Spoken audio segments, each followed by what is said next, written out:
Well, hi, friends. If you joined us this last Sunday, or if you had a chance to watch the message, you remember that we talked about prayers of lament, which is a very frequent thing that we see in Scripture. We see it in the book of Psalms, where over 1/3 of the 150 Psalms are Psalms of lament.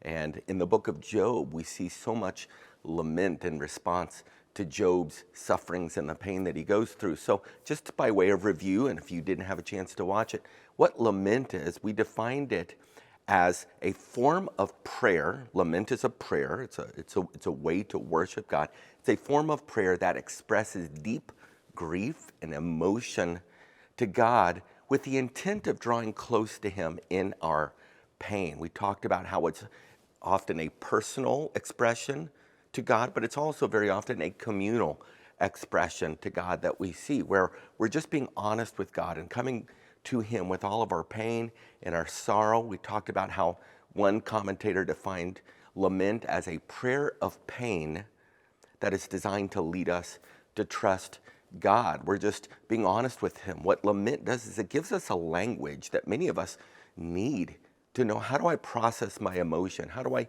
work through these questions that I have when or something is going on in the world that it just doesn't seem to make sense?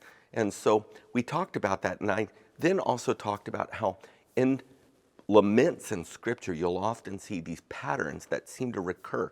They all look a little bit different, but there are certain themes that come through again and again. One of those themes that you'll see in a lot of biblical laments is what we talked about is complaint.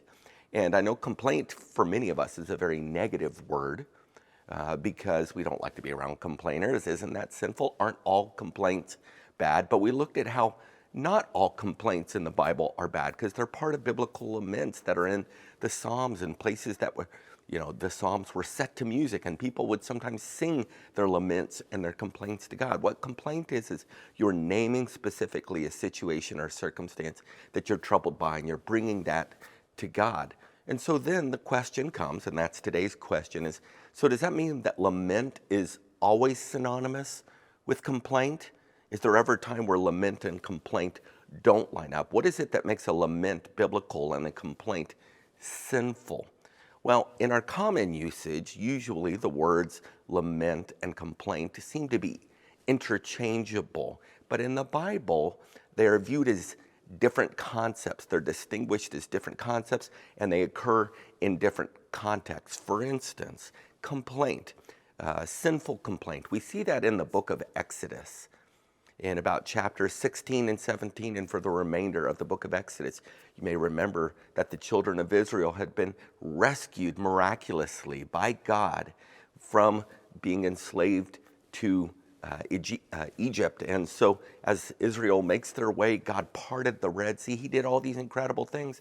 And once they're on the other side of the Red Sea, the people, it says, are in the wilderness, and they are wandering, and they begin to grumble against God. They begin to complain. What they do is they're pointing their finger at God because He's not providing the bread they need, or the meat that they need, or the water that they need.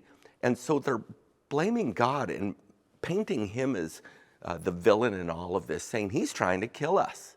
They're assuming the worst about God. And so their complaints become sinful, and they're putting God to the test. You contrast that with what we see in, say, the book of Psalms with biblical lament, or in the book of Job where we see biblical lament and we see complaint there. And I think that what we can do is we can distinguish between biblical lament and sinful complaint in saying this, that a sinful complaint is an accusation against God that seeks to malign God's character. It questions God's character. It puts Him on trial, so to speak, whereas a biblical lament is not an accusation against God. It's an appeal to God based on God's character, His righteousness, His justice, what God has done in the past. And it's not designed to malign His character, but it's based on trust in His character. So that's the two types of concepts that we see there in a way that we can think of them differently. When complaint is under the category of biblical lament, complaint is designed to move us along, hopefully towards trust. We talked about how sometimes you'll see the word yet, or because or however in Psalms of lament or in the book of Job with lament, where the complaint is laid out before God as an appeal to him, and yet the writer then says, yet or however will I trust you, God. So that is the difference for us.